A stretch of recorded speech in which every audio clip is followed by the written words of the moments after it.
Umar Johnson has been fundraising for the FDMG Academy for Boys for many years now. What? We're going to explore why this school is taking so long to open. The real reason. It's my turn. She took her underwear off, brothers and sisters. She smelled like something crawled up inside of her and died. She smelled like an old fish tank. You ever smell a fish tank that somebody ain't cleaned in like 2 years? They got goldfish in there, they got all kind of fish, and it ain't been cleaned in years. That's what she smelled like when she took off those funky ass drawers. Her drawers were so old and so funky that I thought it was a wife beater. That's how stretched out her drawers was. First of all, number one, would any respectable parent trust their young son to be educated or go to an institution run by someone who talks about women in this kind of manner, especially in a public forum? Men are supposed to be the protectors and the providers, and to encourage black men to disrespect black women the way Umar Johnson and a lot of men are doing nowadays is not only disrespectful to the women, but it's very disrespectful to themselves.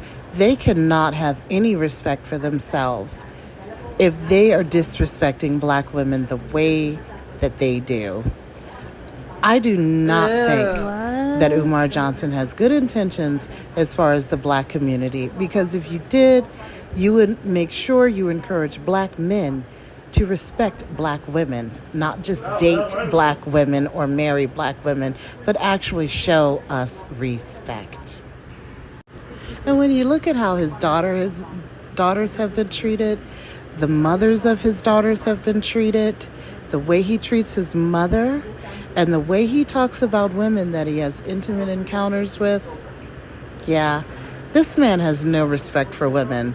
Therefore, he has no respect for himself, and that means he has no respect for black people, because black people is black men and women, and the downfall of the black family is the lack of respect between black men and black women. He relies off women who have low self-esteem. Maybe they have daddy issues, and they're looking for someone to fill that void that not having a father or having an abusive father fills. So a lot of women follow him, and a lot of chauvinistic, toxic men follow him as well. As far as I'm concerned, he's just doing the dirty work of the white supremacists by trying to cause strife and by putting himself out there as a black scholar, yet he runs around womanizing, disrespecting black women. And according to Lene Stacks, a.k.a. Lene Stacks, he likes having fingers in his ass. So I would want my sons to go to a school with a man who disrespects women and likes people sticking stuff in his booty. Okay, so think about that. He might be changing his name to the Prince of Butt Cheeks soon.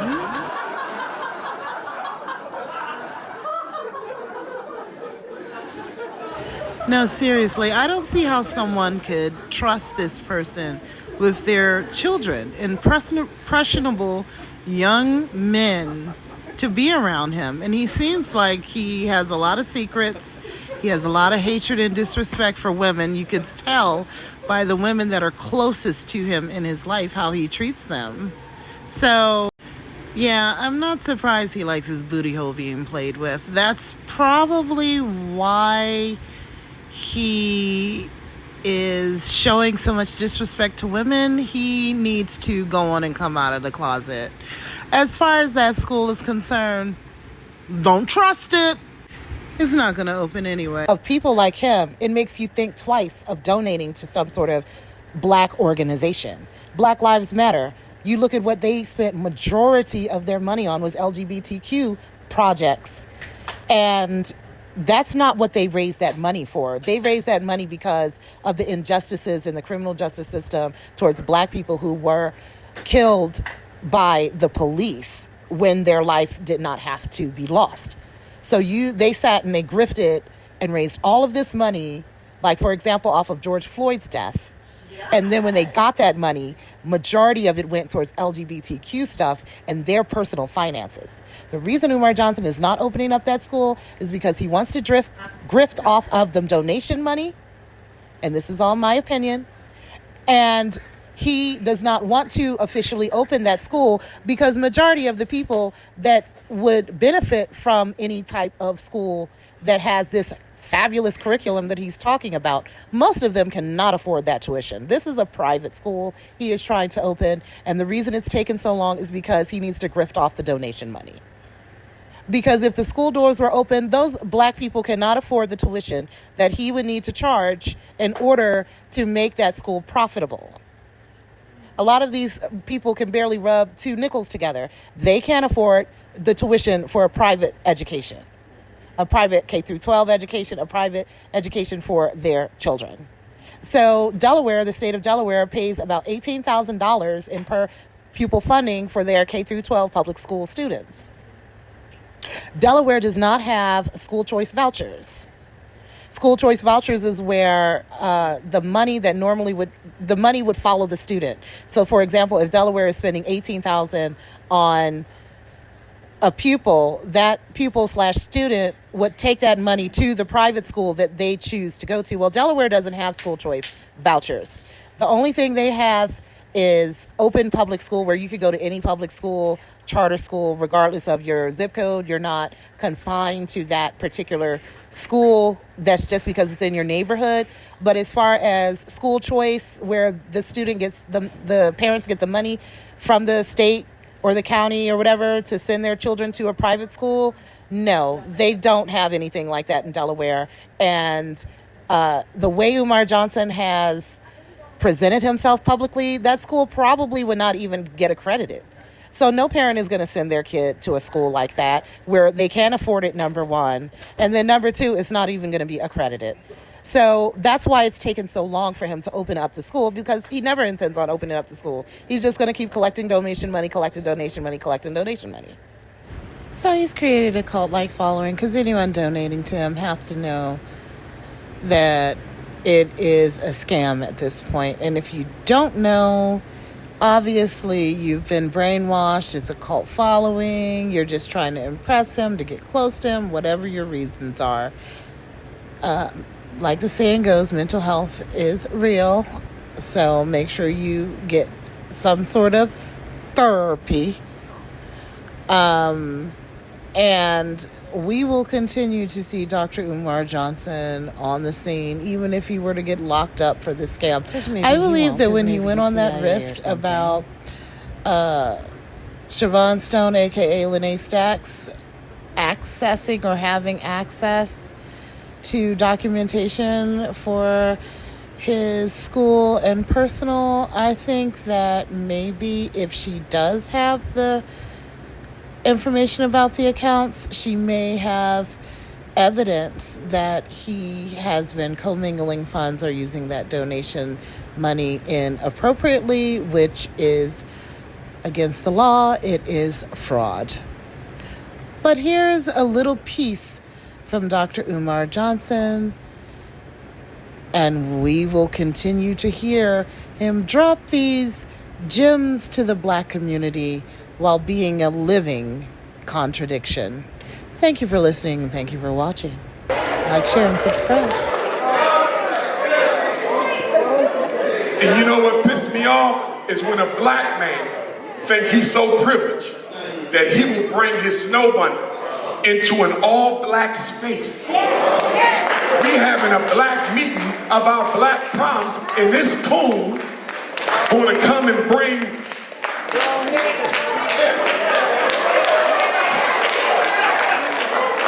this thing into a meeting. You notice anybody can come to black meetings. You can't go to nobody. I want you to try walking into a Chinese church on Sunday. I want you to walk into a Jewish community center when they're having a meeting about Jewish issues. I want you to show up in an Arabic community center when they talking about Arab problems. Even if you is Muslim, they're going to show your ass the door. When people are meeting about their community, they don't allow outsiders. Only people who got duped into that is us through colorblind religion.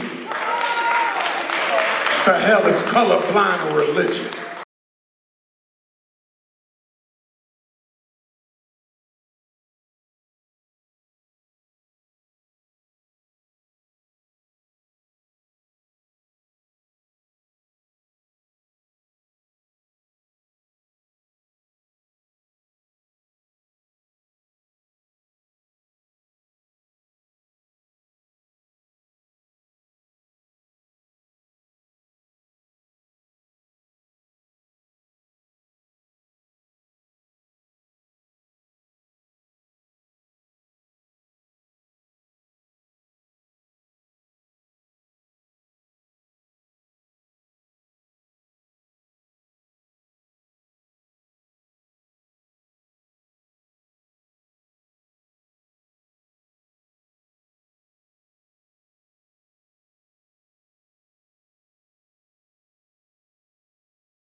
I want people to beware out here because there are people out here that are just there to cause black people to continue to wander in the wilderness. They're doing it on their own or they're just government plants. The FBI, the CIA, those government bodies and organizations, they have always been lingering around civil rights activists. They've always been lingering around these events that we are going to, protests that we go to. They want to pick out who's going to be the next Martin Luther King, who's going to be the next Malcolm X, and can we control that person? If we can't control that person, can we get that person ostracized, or they end up in jail, or they end up dead. People like Dr. Umar Johnson is just there to keep black people wandering in the wilderness. So while you're sitting curled up at his feet thinking that he's so wise and doing such a service for the black community, he isn't. He's doing more damage than any good. Anything that he's saying that's facts or truth or this or that, you can hear that from some other scholar that is not vulgar and disrespectful towards women, someone who is not making it seem like you're a fool to donate to black organizations. Because that's his job, is to keep us wandering in the wilderness. It is not to uplift black people. He's just trying to line his own pockets for this school that is never going to open because it's not going to be properly accredited. So no one's really going to want to send their kid to a school where it's not properly accredited. And then on top of that, it's a private school. None of these parents that he really would target to go to these schools are going to be able to afford the tuition. And the ones that can afford the tuition, do you really want to send your child to a school where a person like Umar Johnson, knowing what you know about him, is running the school? Thank you for listening. Thank you for watching. Like, share, and subscribe. Comment below if you're so motivated to do so. This is Wonders of a Black Woman.